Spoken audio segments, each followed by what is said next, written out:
Welcome everyone to my fly. অনেক দিন পর আজকে একটা ভিডিও বানাচ্ছি।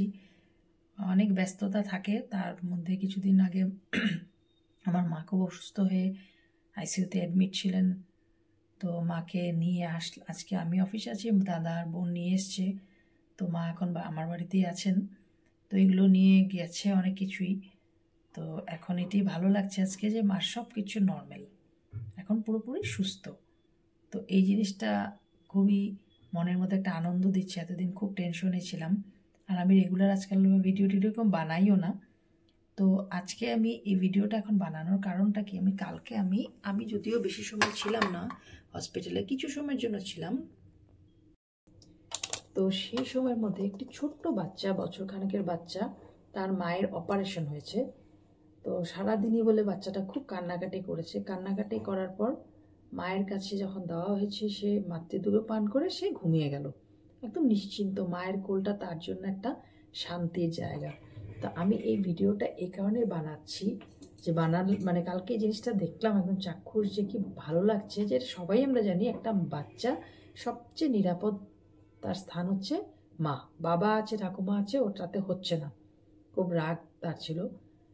তো আমরা ছোটবেলায় যখন মায়ের কাছে আমরা নিরাপদ স্থানটা পাই, তো মা যখন বৃদ্ধ সেই জায়গাটাতে মা পৌঁছায়, মার যখন সেই সন্তানের কাছে নিরাপদ জায়গাটার দরকার হয়, তখন আমরা কেন পিছপা হই?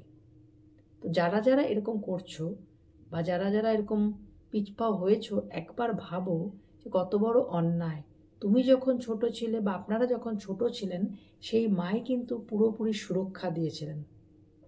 মা বড় ধন, সেই ধন গেলে আর পাওয়া যায় না।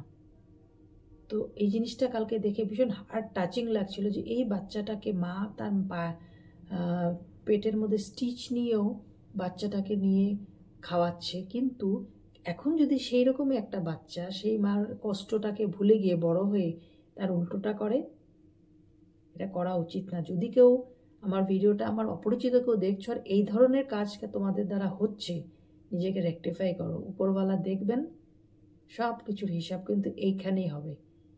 অত সহজ না, আমরা পার পেয়ে যাব না কোনো কিছুতে। আমাদের এটার জবাব এই জন্মেই দিয়ে যেতে হবে। আগের জন্মের পাপ পুণ্য আছে কিনা আমি জানি না, আমি যেটা দেখিনি সেটার উপর ভিত্তি করব না।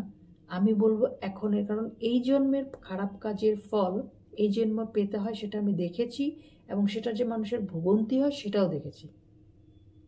তো হয়তো অনেকে আমার কথাটাতে ভালো লাগবে না, কিন্তু আমি যেটা বললাম একদম খাঁটি কথা। মিলিয়ে নিয়েও আমার কথাটা সবাই। খাঁটি কথা এই কারণেই বললাম যে সবাইকে গীতার বানিয়ে আমি একবার ভিডিও বানিয়েছিলাম, এগুলোতে কিন্তু এইসব শিক্ষায় দেওয়া হয়। অ্যাকচুয়ালি এই শিক্ষাগুলো আমাদের প্র্যাকটিক্যালি লাইফে আমরা যদি পালন করে থাকি, যারা সৎ পথে চলে তাদের একটু কষ্ট হয় হয়তো সেটা পালন করার সময়, কিন্তু তাদের স্মুথ থাকে রাস্তাটা। পাহাড় কেটে স্মুথ রাস্তা বানানোর পর সেই রাস্তাটা খুব সুন্দর হয়। আগে আমাদের সামনে এখন পাহাড়টাকে যদি আমরা কেটে কেটে সুন্দর রাস্তা বানিয়ে যাই, ভবিষ্যৎটা আমাদের খুব সুন্দর রাস্তায় হাঁটার জন্য তৈরি থাকবে। তো সবাই ভালো থাকবেন। নতুন যারা দেখছেন আমার চ্যানেলটাকে সাবস্ক্রাইব করবেন। নমস্কার।